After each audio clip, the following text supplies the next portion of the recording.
Today we're back with another, more editing-intensive compilation. This time we've mixed down an hour of the best cut content and unused ideas from PS1 games across the main DidYouKnowGaming channel. If you like this more heavily edited approach, do us a favor and give this video a like, and subscribe if you want more. But enough of the preamble, let's get to the trivia.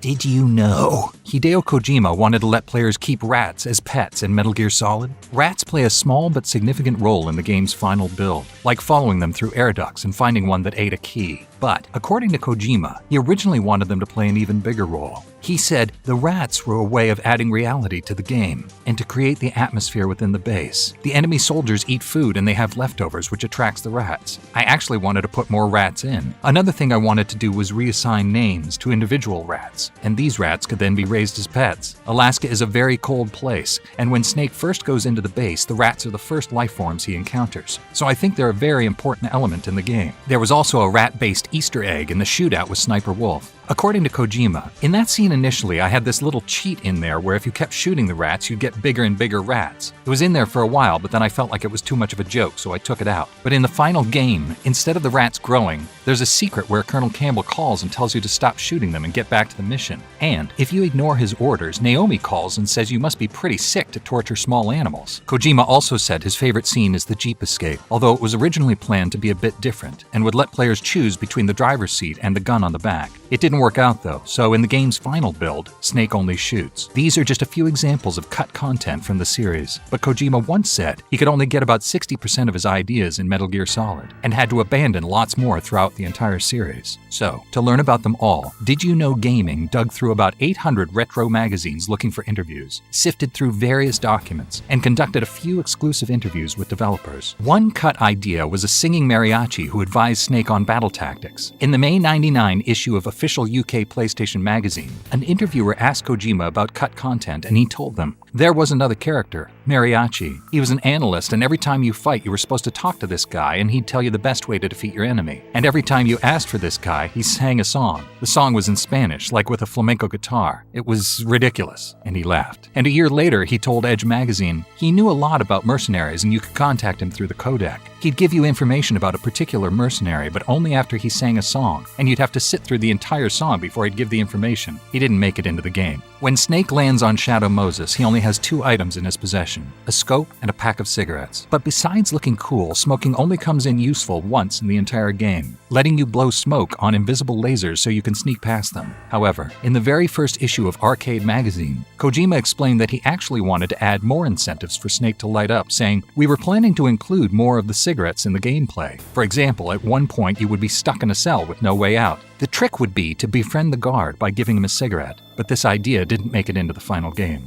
And in some instances, the discs just couldn't fit all of the content they'd already created. Like in the original Metal Gear Solid, it came with 30 virtual reality missions available on the start menu. But Kojima's team actually created about 60 missions. Unfortunately, there wasn't enough room left on the disc to squeeze them all in. A year later, they released an expansion disc with 300 VR missions, but Kojima originally wanted it to be 10 times bigger, and hundreds of missions that were already fully completed ended up getting cut. In the Metal Gear Solid Integral Strategy Guide, he said, we originally talked about 3,000. How many was it we ended up making, including the ones we cut? Then the VR director tells him about 500, I believe. We had a lot of free time when we were working on the European version, so we spent half of our time just playing around with the game. Then Kojima said, I'll probably get in trouble for saying this, but we just messed around with the original game while working on the other versions. We eventually started making new VR stages during our spare time, and before we knew it, we had a whole new set of them. So, I gave a presentation about it to my superiors where I said to them, I have a confession to make. This is what we've been doing all this time.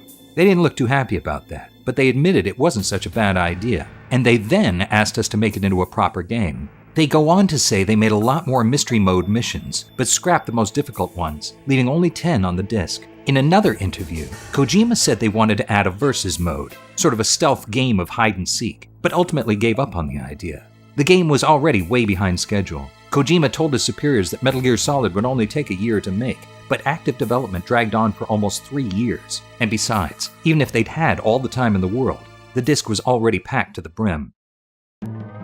Did you know? Crash Team Racing originally had nothing to do with Crash Bandicoot whatsoever. After finishing Crash 3, the team parted ways with Universal and soon begun work on a racing game that started out with generic block-headed characters. The team took their game engine and presented it to Sony, who were keen on making the game a Crash title. The two companies reached an impasse, with Naughty Dog only willing to make a Crash game if Sony obtained the rights from Universal. In the end, Sony managed to secure the rights, with Naughty Dog co-founder Jason Rubin saying that it was a good move that benefited everyone. The team internally referred to the game as Crash Racing and Crash Kart. Sony's marketing team came up with the Crash Team Racing name, but Naughty Dog would simply refer to it as CTR after the name was chosen. There were a number of ideas that didn't make it into the final product due to either system limitations or the tight schedule. Characters like Polar and Pura were intended to play in a single kart together, but ended up being split into two races. Both Komodo brothers were planned in the game as well, but only Komodo Joe showed up in the final game. The starting lines were originally unique for every track, but it was decided to use just one design for all the tracks. Not only did the team not like how they looked, but having varied starting lines was inconsistent and could impact gameplay. Titus, having created the title's tracks, also made a shorter ice track by reusing assets from the other snow levels in the game. The unused track formed a figure 8 and took roughly a day to put together. According to Titus, the level was 98% finished, but there wasn't enough time for the team to debug it and test it properly, so it was shelved. Since Naughty Dog knew CTR would be their last Crash game, they planned to kill the franchise using the main villain, Nitrous Oxide. Rubin said, "We actually tried to kill Crash. In CTR, we said, what won't anybody believe, because this was our last game. Let's put aliens in. We'll bring in an alien. No one will like Crash after that because there's an alien. This'll be the end. We've jumped the shark. The alien came into CTR." Everybody loved it. For years, rumors persisted that Oxide could be unlocked in the game, but he was actually never intended to be a playable character. According to Naughty Dog president Evan Wells, the team briefly considered the idea, but it all came down to technical limitations of the PlayStation. His racetrack, Oxide Station, is much bigger than the other tracks in the game to accommodate his size. Interestingly, the stage itself was cut down to less than a third of its original length to fit in the game. Oxide can be made playable through the use of a cheat device, though he plays extremely buggy and only works on certain stages. After beating Oxide's ghost on every track through time trial mode or by using a cheat code, the player can access the scrapbook feature. The scrapbook chronicles Naughty Dog's time with the Crash series and includes pre-console conversion music for all 4 Crash themes, pre-console being the original high-quality version of the track before being compressed and reworked for the PS1. These tracks wouldn't be heard in their entirety until Crash composer Josh Mansell uploaded them to his SoundCloud years later. The PAL version of CTR shortens the scrapbook by a fair amount. The NTSC version is 5 minutes long, but the PAL version is a mere 2 minutes. This was done to fit all the text, sounds, and supported language across Europe on the game's disc. Ripperoo was actually going to speak English in the final versions of Crash Team Racing, and would have had a unique message before and after the races.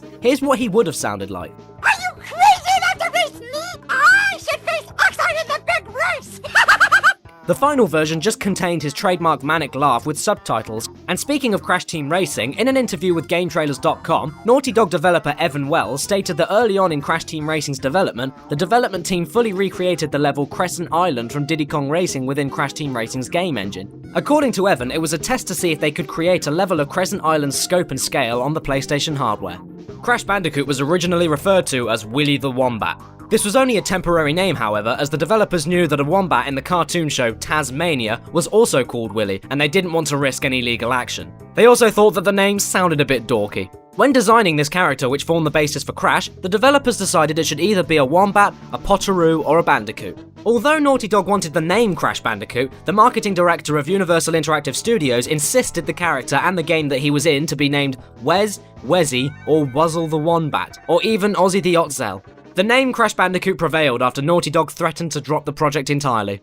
There are many Crash Bandicoot levels that weren't actually included in the game's final release. One of the levels was a minigame level that you would teleport to after collecting 3 Torna mugshots. The object of the minigame was to break 3 crates and grab the Torna mugshots within each, and then you'd progress to one of the bonus rounds seen throughout the game. As well as the minigame part, there are 3 fairly unfinished traditional levels. One of them is based around climbing a large cliff, the other is about climbing up a large waterfall area, and another takes place in a cavern full of acid. The cavern level is completely absent of enemies, and it only contains the first part of the level. The cliff and waterfall levels are more complete, but they still have unfinished textures, and even contain an unfinished dingo enemy. However, the dingo can't hurt Crash, as he has no real AI or animation. There's one more unused level in Crash Bandicoot, but this time it's practically complete. The level Stormy Ascent was removed because of its high difficulty, and the developers didn't have time to make it easier. It's generally seen as a harder version of the level Slippery Climb, which is already considered a hard level to beat. The only part of the level which isn't complete was the bonus round, as it was never created, and trying to enter it would simply crash the game. Levels were cut from other Crash games too.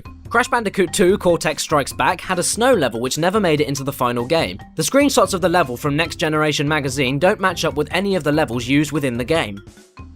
In Crash Bandicoot 2, the lab assistant enemies are referred to as ASS in the game's data. Although this was clearly an abbreviation of assistant, the humorous side effects of the shortening weren't lost on developers. The file for one lab assistant was even named Assbanger. In its sequel, Crash Bandicoot Warped, developers went one step farther, naming the enemies things like asshole and motherfucker. While working on the game's music, the team's producer suggested foregoing a musical score in favor of what he called the Urban Chaotic Symphony. This would have consisted of sounds like grunts, honks, bird calls, and fart noises being played at random. The idea was rejected, and the game received a traditional soundtrack.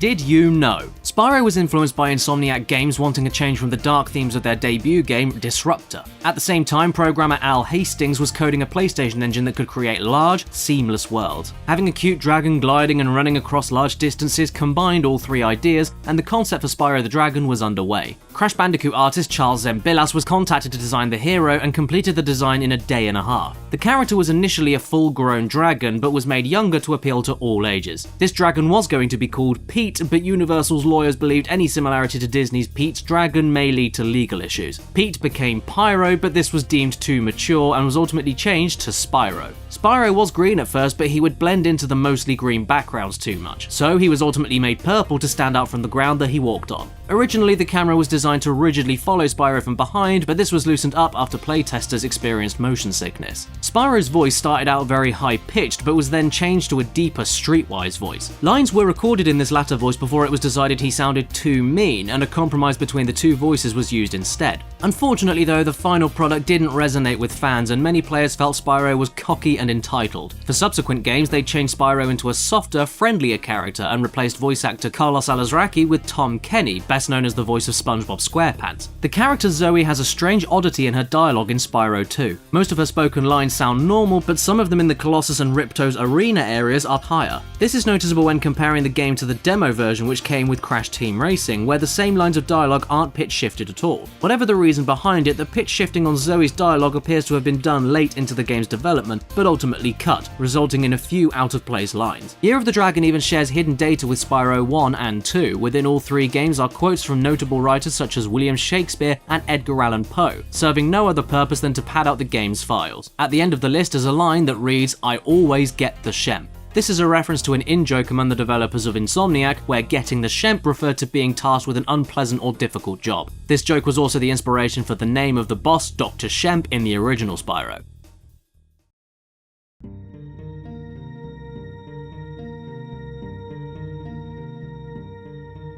Did you know? Capcom was so impressed with director Hideki Kamiya's work on Resident Evil 2 that the company assigned Kamiya to direct Resident Evil 3 as well. This early version of Resident Evil 3 was set to star Hunk chasing down a sample of the G virus on a luxury cruise liner. However, after hearing news of Sony's much more powerful PlayStation 2 launching at the turn of the millennium, Kamiya decided to ditch the PlayStation 1 and turn his attention towards the next generation console. Kamiya stated, "I think Resident Evil 2 represents everything I would be able to achieve for a survival horror game on the PlayStation. My vision for the next game was to make something brand new and more provoking. As a result, I decided to make Resident Evil 3 for the PlayStation 2. Afterwards, another Resident Evil game was greenlit for Sega's Dreamcast. Although Capcom intended the game to be a follow-up to Resident Evil 2's storyline, the company decided against naming the game Resident Evil 3 and gave it the subtitle Code Veronica instead.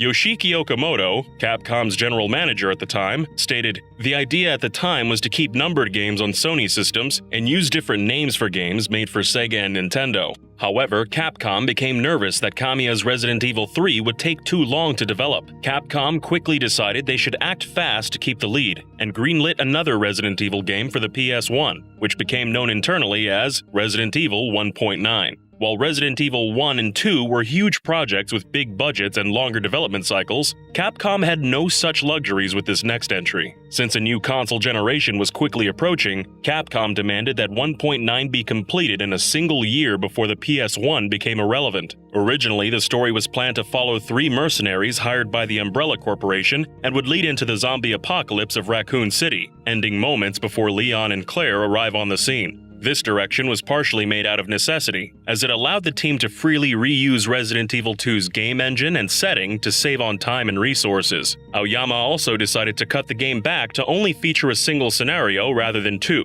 To make up for there being only a single campaign, item locations and puzzle solutions were randomized to give the game more replayability. Yet again, the team still needed to cut back more to release the game on time and within budget, so the number of bosses was drastically cut back to only 2. However, its main boss, Nemesis, was given a much greater role to compensate, able to haunt players throughout the game. Interestingly, Nemesis was initially planned to be a blob-like creature, similar to the titular monster from the 1958 cult horror film The Blob, but it was ultimately reworked into the seemingly unstoppable tyrant we know today, inspired by the likes of the T-1000 from Terminator 2 Judgment Day. The next change in development came with a story revision in the concurrently made Resident Evil Code Veronica, which was planned to use Jill Valentine, but left her out in favor of a new character. With a fan-favorite character now up for grabs, the decision was made to put Jill into Resident Evil 1.9. The game's storyline now followed Jill's trek through Raccoon City, directly preceding the events of Resident Evil 2, before skipping ahead to the city's fate after Leon and Claire's escape. With this development, the game became internally dubbed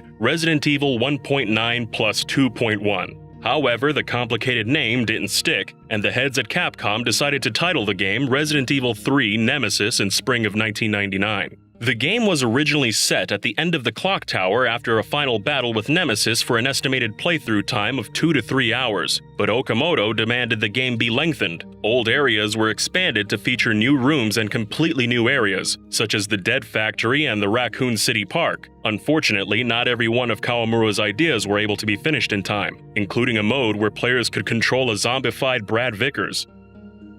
Early concepts for Resident Evil involved the use of paranormal enemies instead of living creatures. However, this was later changed to zombies, inspired by the renowned horror director George A. Romero and his movies such as Dawn of the Dead. An early draft of Resident Evil's story had 2 supporting characters that are absent from the final version of the game. Gelzer, a large muscular man with a cybernetic eye, and Dewey, a supposed comic relief character modeled after Eddie Murphy. Though these characters were cut, the name Dewey was given to an unrelated member of STARS named Edward Dewey. Biohazard, the Japanese version of Resident Evil, was actually meant to have Japanese voice acting for the dialogue, but this was cut and replaced with English voices. In a publication by Capcom called The True Story Behind Biohazard, series creator Shinji Mikami stated, "We also recorded Japanese voices, not just English ones. They were discarded because they were really lame." A demo version of the first entry, known as the Biohazard Trial version, let players explore a limited portion of the Spencer Mansion. Several changes were made to the title after this demo version was created. One change was made to Chris, or more specifically, his character model. By exploring the demo's files, it's possible to take a look at Chris's textures. At first glance, the texture may appear to be what a player would see in the final game. However, looking at the unused sections of this texture, it's possible to find a crude doodle of Mega Man. This was likely made by a board designer and was removed from the final release.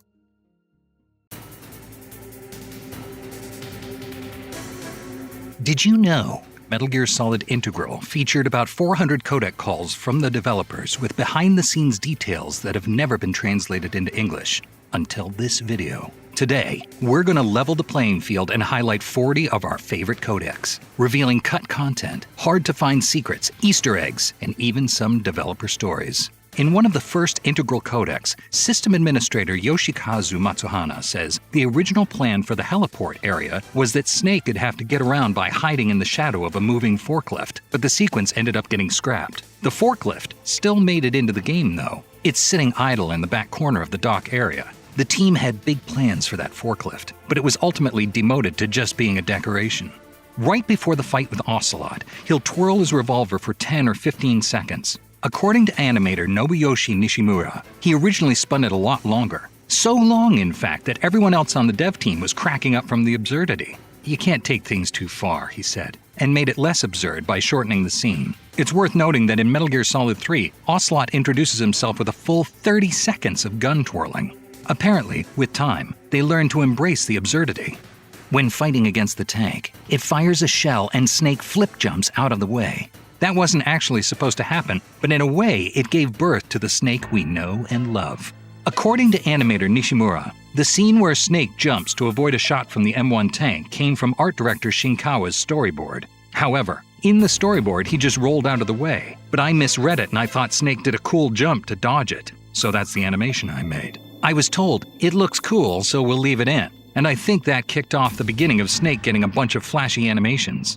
During the fight, one of the programmers says he made attacks where Ninja shoots beams from his eyes, and another where he splits into 3, so Snake has to battle 3 ninjas at once. But ultimately, both of those attacks got scrapped. At that same point in the game, the programming director says Otacon had a secret anime room that got scrapped. Quote, "At first, there was a way to get from under Otacon's desk to a hidden room where he stashed his anime merch. The models and textures were all complete, but it ultimately got rejected for various reasons. According to animation dev Nishimura, if you get too close to the blast furnace, Snake will slip and fall in. The animation for slipping came out great, like he stepped on a banana peel. But later, when we got into debugging, we couldn't get it to trigger anywhere. Why? Why?" It turned out the animation got cut earlier in development. Metal Gear Solid has 2 endings, one with Otacon and one with Meryl.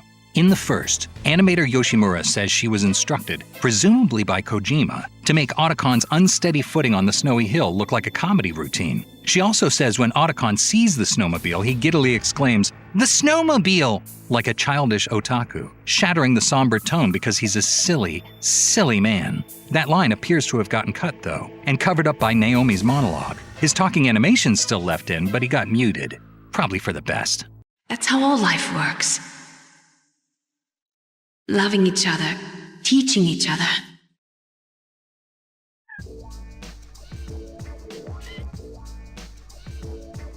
Did you know? The first person to ride a board in Tony Hawk's Pro Skater was none other than Bruce Willis. Neversoft started development using the same engine they made for Apocalypse, in which Bruce Willis played the main character. His character model was the first to ride around on a board during the early stages of the games. In fact, Bruce Willis was still on the board when they took the game's first demo to Tony Hawk to try and convince him to join the project. In a quote from co-founder Joel Jewitt, he recalls showing Hawk the demo. The first demo, the one we showed to Tony Hawk to get him on board, had Bruce Willis on a skateboard. He was still holding a gun, I think. As the project moved forward, Bruce Willis's model was taken off the board, but lived on for a short while in the downtown level as a statue, which was completely removed by the time of release. Not all of the content that was originally intended for Tony Hawk's Pro Skater made it into the game. The game's beta also contains 2 levels that were removed completely. The second level, Freeway, was mostly empty. It consisted of part of a highway overpass and not much else. The player could hop off and skate around below the freeway, but it was clear that not much work had been completed on the level, and it was eventually abandoned. Users claiming to have obtained a hacked version of the beta also accessed an area called Test Level. This mysterious and eerie level was mostly devoid of color and had strange physics, allowing the player to ride completely upside down. Some levels that did make it into the final build of Tony Hawk's Pro Skater had to be scaled back. Both the San Francisco and downtown levels had hidden areas that had to be removed because of size constraints. The idea to have players collect videotapes was directly inspired by the collection of stars in Super Mario 64. In designing the objectives, the team would gather at a table, draw a level, and then ask what could be done within said level, upon which the team members would provide ideas. Some rejected concepts from these sessions include levels taking place on a highway and a jetty, and a scenario in which the player would lose a wheel and have to skate on 3 wheels. That said, one level taking place on a highway-like strip was implemented during development, but was ultimately cut. This level was called Downhill, and was almost an exact copy of a level from Sega's arcade title Top Skater, which is probably why it was cut. The level would later be heavily reworked and implemented in the PS1 and Nintendo 64 versions of Tony Hawk's Pro Skater 3 with the same name, this time set in Rio de Janeiro.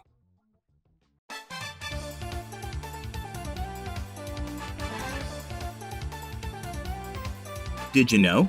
Legends had a small budget and released earlier than expected. As a result, some ideas had to be scaled back or removed entirely. During the planning stages, the developers intended to include another synthetic life form similar to Mega Man and Juno. Design documents refer to him as Evil Rockman, or by extension Evil Mega Man, and he would have been an enemy not only of Mega Man but also of the Bonds. This early character relation chart also suggests Evil Rockman would have misled Mega Man into believing he was an ally. The developers also planned on including a human rival for Mega Man named Artillery. The official Japanese website had a comment about the character from programmer Katsunori Oida. Back in one of the early scenarios, Rockman was going to have a romantic rival competing for Roll's affection. Dare we say she would have even been charmed by him. Bring Tron into the picture and you'd have an amusing four-sided love triangle. Artillery still appears in the game as a recurring townie with a gun holster, but his role was reduced to that of a background character. Mega Man and his allies were also going to have a fifth crew member aboard the Flutter. She would have been an assistant to Professor Barrel as well as the ship's resident nurse. Early concept art depicts the nurse with a giant syringe for an arm, but later designs took on a more traditional human form. Like Artillery, the character still appears in the final game as a generic NPC. There is more concept art that reveals an entire unseen world beyond Cadillac's Island, including advanced cities atop enormous cogs. Another illustration depicts a city submerged under the ocean, suggesting the story could have delved below the surface of the flooded world. Another piece of art shows what appears to be a home for the Casket family. Cadillac's Island also looked very different in early designs. The Apple market was more narrow, but it appeared to go on for longer. The market went through more changes during development, as seen in an early demo of the game that was distributed exclusively in Japan. The stores are on opposite sides, and there are a series of alleyways that are open to the sky. The music store is different, and many of the townspeople have different faces. Mega Man is also shorter in the demo, which is likely due to the character originally being around the age of 10 rather than 14. This early version also has data suggesting some story segments might have been planned to take place at night. Unused graphics left in the demo's game data includes nighttime textures for all of the buildings and objects. Did you know? While Ape Escape is well known as the first PlayStation game to require the DualShock analog controller, it didn't actually start development that way. Creative producer Susumu Takasuka stated in a promotional interview, "Just as we began development on design and concept of this game, we were invited to attend a development meeting for the DualShock analog controller. We were excited to see prototypes with 2 analog sticks. There weren't any games that existed at the time that used both sticks, and we were so intrigued by the new opportunities. The ideas just kept coming." Ape Escape's game data contains some unused assets that were likely from early builds of the game. These assets are animated sprites for the cookies and t-shirt items, both of which are 3D models in the final version. The cookie graphic has the word kakeru on the front, which is the original Japanese name for spike. The t-shirt has a different appearance than the final version, with horizontal stripes rather than a single vertical stripe, possibly indicating an earlier character design for the protagonist. Fans and speedrunners have also discovered some unused behavior relating to the passing cars in the TV tower level. Using an infinite jump glitch with the slingshot item makes it possible to pass the barriers at the beginning of the level. If the usually unreachable cars beyond the barrier hit Spike, they kill him instantly. It's also possible to ride on the moving vehicles. Spider-Man 2 Enter Electro was a direct sequel to Neversoft's original title and arguably had a more interesting development period. Enter Electro was originally planned to release on September 18th, 2001, just a week after the World Trade Center terrorist attacks of September 11th. The final sequence of the game originally took place on 2 towers, which were implied to be the World Trade Center buildings, which would have certainly raised a few eyebrows. Due to this, the game's publisher Activision announced they'd be delaying the game a whole month out of respect for the 9/11 victims and their loved ones. However, the game was already completed before this announcement was made, and copies of the title leaked into circulation. This made it possible to compare the original and post-9/11 versions of the game. 4 of the game's levels were renamed, with the most notable change of the Top of the World being renamed to The Best Laid Plans. This is the level that originally featured the 2 towers, but in the final game they were melded into one by a bridge. The game's ending and several other references to the towers were also changed. The lead character of the games, the dinosaur hunter Turok, has a fully playable character model in the code of the wrestling game WWF Warzone. Found in both the PS1 and N64 versions of the game, the character is completely inaccessible without the use of a cheat device. While playable, he isn't exactly an original fighter, with Turok making use of The Rock's moveset and entering the fight to one of the CAW entrance themes.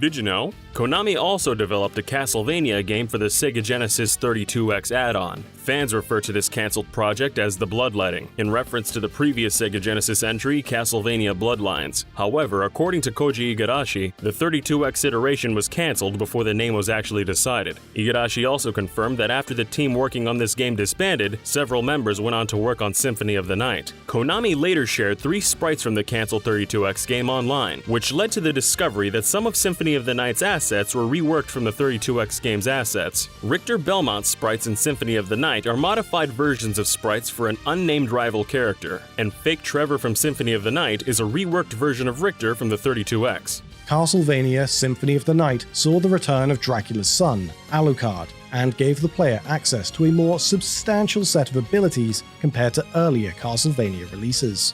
In a 1997 interview with the game's director, Koji Igarashi, and designer Toshiharu Furukawa, they were asked how they came up with ideas for the game's huge assortment of weapons and items. Igarashi stated that they used a variety of different references, books, and other materials, and tried to include things that had never been used in a Castlevania game before.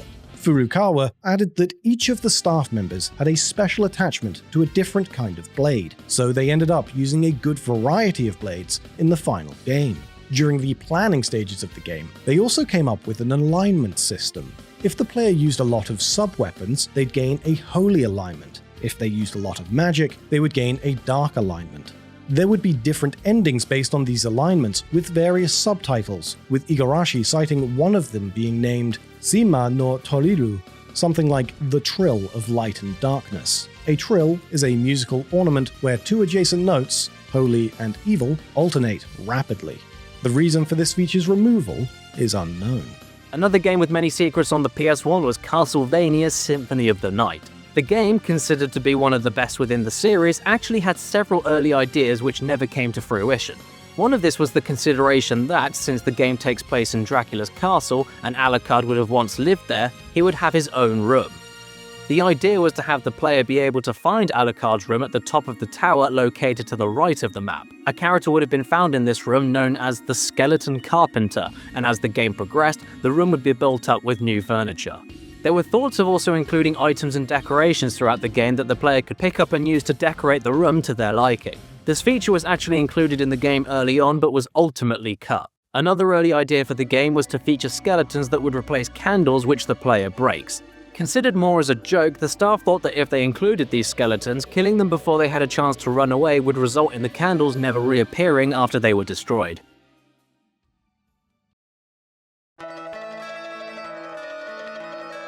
Did you know?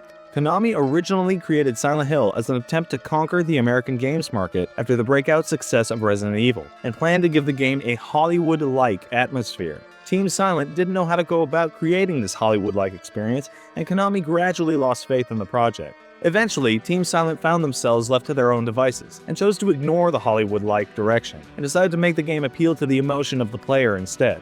This may also be why many of Silent Hill's environments are modeled after places in the Arnold Schwarzenegger movie Kindergarten Cop, which also took place in a small, picturesque town. Silent Hill struggled to pass censorship guidelines outside of Japan, and most of the trouble can be traced back to a single enemy. The Grey Child monsters were reworked twice so that the game could be approved for a North American release, and 4 times for the European release. The enemies were originally designed to resemble knife-wielding nude children. This was deemed too graphic, especially considering that the player could kill them. The North American version of the game features a faceless gray, somewhat larger version of the enemy with a modified head. In the European version of Silent Hill, however, the Grey Child monsters were completely replaced by the Mumbler monsters, which appear later in the North American version of the game. Despite the change to the EU version, the original Grey Child monster models can still be seen as transparent silhouettes when the player has reached the final hours of the game. A game with a different kind of revealing content is Silent Hill. Within the data of the game's demo found on the demo disc number 16 published by the official US PlayStation magazine are a number of unused placeholder images. These include several pieces of unused artwork, including the game's warning for grotesque imagery and early 3D renders for several of the game's characters. However, a few other curious images can also be found, some with notes from the developers themselves. Examples include a quote from Chaucer's Canterbury Tales, or more humorously, this image, which reads, "I'm clueless when it comes to soft image. Just imagine there's an open book here, with a picture of a hunter, and a lizard with its mouth open wide." However, most surprising of all are two unused images for the game's menus. Firstly, the game's save load screen, which had a placeholder image of a fully nude woman lying on a hospital bed. And second, an image of 6 fully nude Japanese women which was used as a placeholder for the game's options menu. Unsurprisingly, these went unused and cannot be found on the disc of the game's retail release. One other title with hidden content which wasn't supposed to be seen by players, particularly with its intended audience in this case, was Rocket Power Team Rocket Rescue. Within the game's data are a number of messages with some unsavory language, particularly when you take into account that the game is based on a children's cartoon show. These read, "Too many vertices. Me break tray. Over the f***ing top. What the f*** are we doing here? Trying to load dude stuff." These images were used by the team during development rather than anything that would have been displayed to the user during gameplay. The action game 007 Tomorrow Never Dies also contains hidden content. Initially, the opportunity to develop the title was offered to game studio Rare, who had famously created the Nintendo 64 adaptation of GoldenEye. Although being given the chance to make a game on the next big Bond movie was tempting, the studio declined the offer. Instead, the opportunity was given to Black Ops Entertainment. Interestingly, hidden within the game's data is a photograph of a few members of the development team. Also within the data are several images making reference to a multiplayer mode, a very popular element of GoldenEye, despite not appearing in the final release of Tomorrow Never Dies.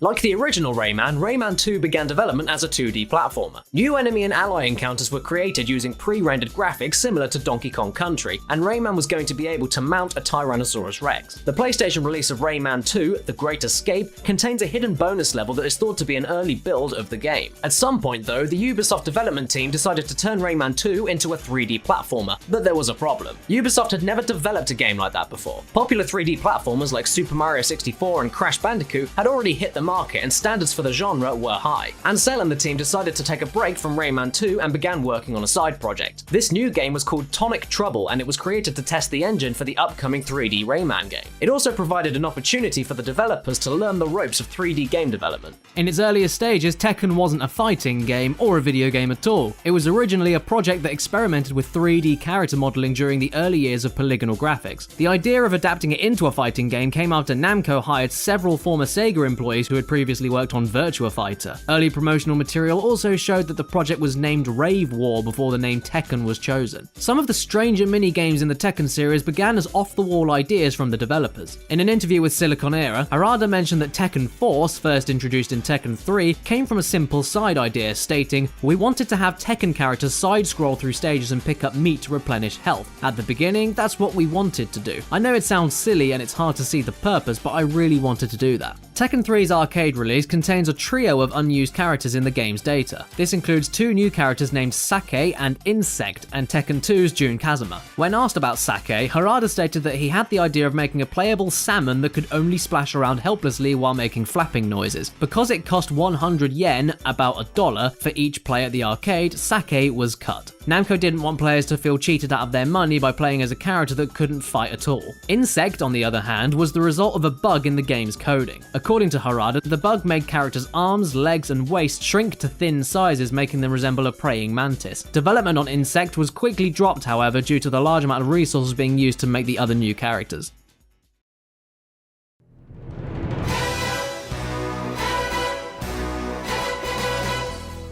Did you know the original idea behind the first Tomb Raider game was to create an action-adventure title that would play like an interactive movie? In the spirit of designing a game based on action, the original star of Tomb Raider was heavily inspired by the male movie character Indiana Jones. The team was actually planning on letting players choose between 2 characters early on, a man or a woman. This idea came from another game of the era, Virtua Fighter. While watching people play Virtua Fighter, guards saw that even though the game only had 2 female characters, they were often selected for matches. The female character that players could choose was Laura Cruz, who was a hardened, militaristic Latina. The team eventually realized that making 2 characters would be a lot of extra work and decided to remove the male character, as Guard liked Lara more. Guard went through about 5 designs before finalizing Lara's appearance, including the earlier Laura Cruz character.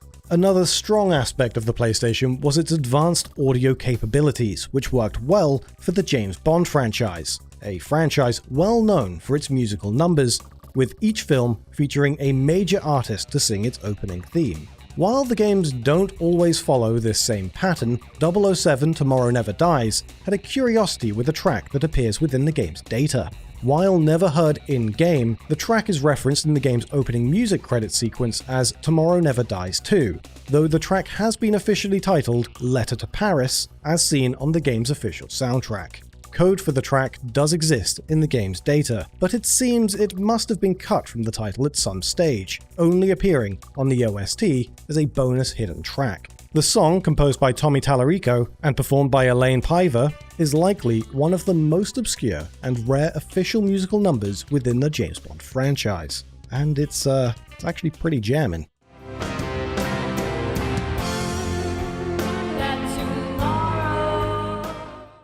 Next up, how about a little bit about the classic tactical espionage game Metal Gear Solid?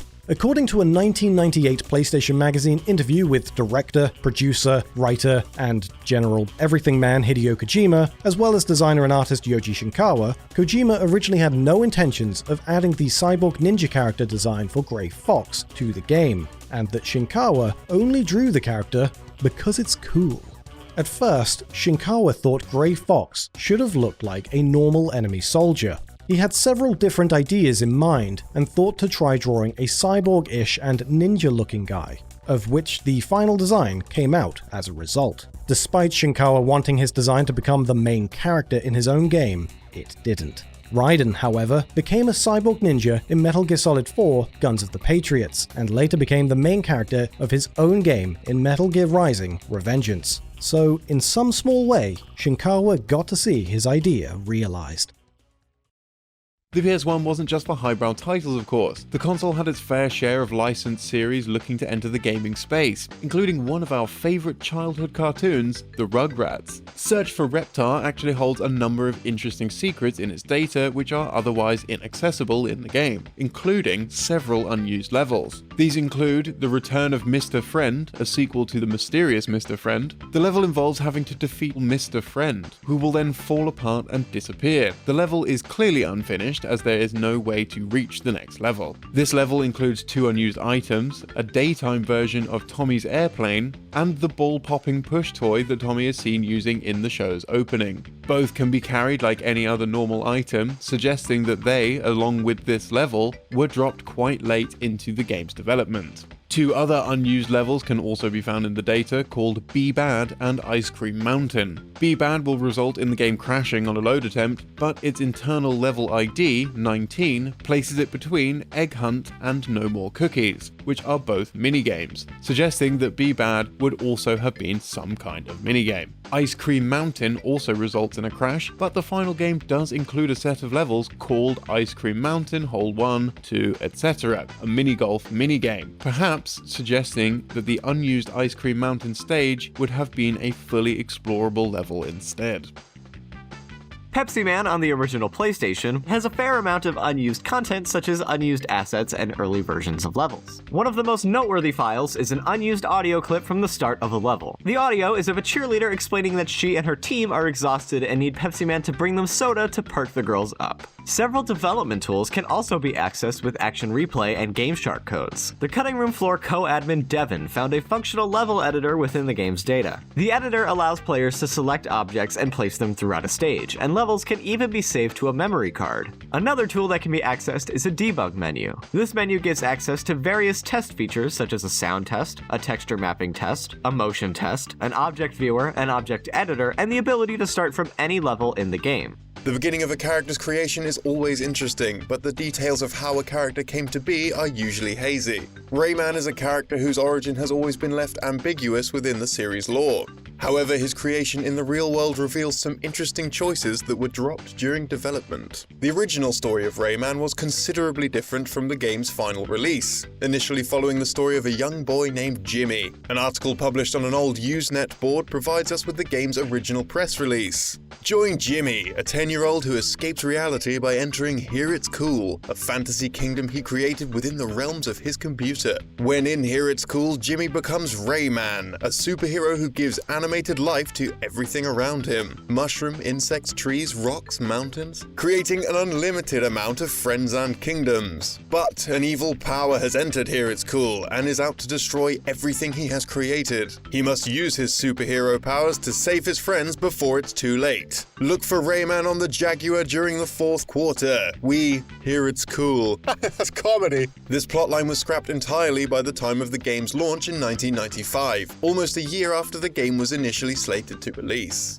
From one unused feature in a racing game to another, Penta Penguin of Crash Team Racing, who's unlockable by using in-game cheat codes, has unfinished programming in the game's North American release. Acquiring the mask power-up will display an Uka Uka icon, but will summon Aku Aku instead. Since either mask is summoned based on the character's morality, this oversight has left some players wondering whether Penta Penguin is a hero or a villain. Also bizarre, some of Penta's voice effects are just sounds penguins make, but there are 2 samples that sound more like a human talking. These are actually placeholder sounds that were meant to be removed from the final game. The samples are of an unidentified man reading the file names. Penguin Ye 1, Penguin Ye 2. This was fixed in the European release. The first Suikoden title featured a very iconic piece of artwork on its front cover in both Japan and PAL regions. This artwork also appears within the game as a painting that can be unlocked by obtaining different paints. The artwork features various characters that can be seen throughout Suikoden. Within the library area of the game, an interesting piece of data is loaded in the PlayStation's VRAM, the part of the console's RAM that generally loads textures and sprites. It's a poorly drawn version of this same artwork, featuring characters with cartoony faces. This version of the iconic artwork is never seen anywhere in the game and goes entirely unused. Why it's loaded into the VRAM when looking at books in the library is also unknown. Another unused graphic can be found within Suikoden 2, however this time the sprite is of a Magic the Gathering card. This is found within the data of the Nightmare enemy, an enemy which features various different card faces. It's likely that this was made as a joke among the game's staff, who were known to be fans of the Magic the Gathering card game. When certain characters are recruited in Suikoden games, they come with pre-upgraded weapons beyond their initial level 1 state. As such, the earlier names of these weapons are never shown on screen. However, looking within the game's data, it's possible to see these names. Several characters' weapons follow interesting naming schemes that were otherwise unseen, such as Clive's weapons all having a wind theme, level 1 being wind, level 2 being storm, and level 3 being tornado. We can also see that Warren's weapons all reference the Norse god Odin, though they are badly translated. These are supposed to read Sleipnir, the name of Odin's horse, and Gungnir, the name of Odin's spear. Some characters' unused weapon names were even used in later titles in the series, again entirely unseen. During the events of Suikoden 2, Tinto comes under attack from the vampiric character Necklord. At this point of the story, Nanami will constantly ask the player to run away and leave everything that's going on behind. If persistent, it's possible to follow through with this plan, resulting in a number of interesting twists to the game's usual story. Prior to leaving the inn, the player will be stopped by the 2 party members that they brought to the inn with them. If the player didn't bring any party members with them, they will simply walk out of the inn. There's data in the game's code for characters that would otherwise not be able to be seen here, such as Flick and Victor. Each character has a number of unique lines that can be delivered during this scene, including the otherwise silent Suikoden 1 protagonist.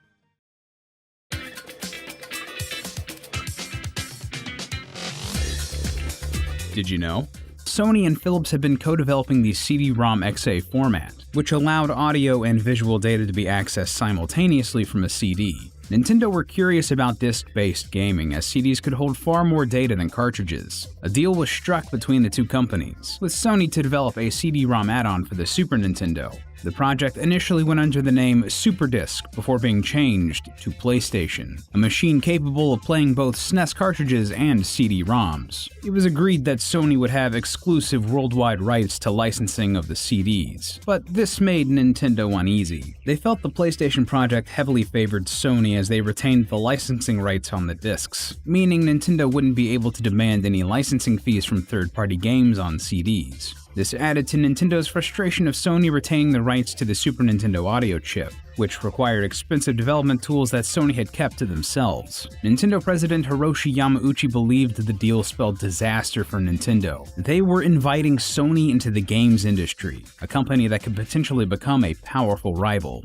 Ironically, Yamauchi's attempts to avert this possibility actually fulfilled it. He sent Nintendo of America's Howard Lincoln and Minoru Arakawa to Europe to negotiate a new deal with Philips. Even though Sony and Philips had worked together on the CDXA format, internal tensions had forced the companies apart. So it was a humiliating betrayal when, the day after Sony publicly announced their partnership with Nintendo, Nintendo announced entirely different plans. Nintendo would instead be partnering with Philips to develop the SNES's CD peripheral. Oga was furious at Nintendo for not only breaching their contract, but also working with a foreign company over a domestic one, breaking an unwritten rule in Japanese business. By this point, Sony had sunk a huge amount of time and resources into the console, and they seriously considered legal action. Instead, Nintendo filed an unsuccessful injunction claiming their own rights to the PlayStation name. Perhaps as a tactic to frustrate development of the PlayStation, they also proposed that Sony remain involved in the SNES CD project, but only in non-game areas. The two companies revised their arrangement and announced it the following year. Their CD drives would be compatible with one another, and Nintendo would license the software produced for the PlayStation. Prototypes did not get very far, with only around 200 produced. The SNES cartridge slot made the console tremendously unappealing at Sony, as most consoles are sold at a loss and Nintendo would be profiting from the software, not them. Additionally, many predicted that the cartridge format was dying. Many Sony employees resented and blamed Kutaragi for the messy situation, believing that Sony should not even be in the game's business. Kutaragi's faith in the PlayStation project was unshaken though, as he believed the problem was with Nintendo. Sony ceased negotiations with Nintendo in May 1992. It was around this time that several Sony executives approached Sega of America proposing a collaboration. They noted their mutual enemy in Nintendo and offered to work together on a disc-based console. Discussions were going well until they came to the board of directors at Sega, where the idea was promptly shut down. President and CEO of Sega, Hayao Nakayama, felt that Sony was too inexperienced in the market to be a valuable ally. However, Sega would influence the PlayStation more indirectly. During the planning stages, Sony considered focusing on 2D games, as nobody at the company besides Kutaragi understood how 3D worked. It was when Sega's Virtua Fighter became a smash hit that they changed their minds. In June of 1992, Kutaragi attended a meeting with Sony executives to decide the future of the project. He revealed that he'd been working on a new console that used CD-ROMs and was capable of rendering 3D graphics. While Oga was skeptical of the project due to its high processing requirements, Kutaragi appealed to his pride, reminding him of Nintendo's humiliating betrayal. Convinced, Oga demanded that Sony remain in the games industry, and work on the PlayStation continued, this time as a standalone console with CD-ROM format and powerful 3D graphics. Many concepts were designed for the PlayStation logo, with 36 being presented for final selection. The controller proved a lot more difficult, however. Management wanted to mimic the SNES pad so that it would be familiar to gamers. The extra shoulder buttons were added to make it easier to navigate in 3D space. This ended up making the pad unstable, as the player's middle fingers would no longer be supporting it, so grips were added to compensate. Sony executives were not happy with this design, and instructed Goto to revisit the flatter controller. When Goto presented his work to the higher-ups again, Oga was allegedly furious, demanding that the grips return. If you want even more cut content trivia, check out our video all about cut content from the Zelda series. If you liked this video, give it a like and subscribe for more. Thanks for watching, and we'll see you next time.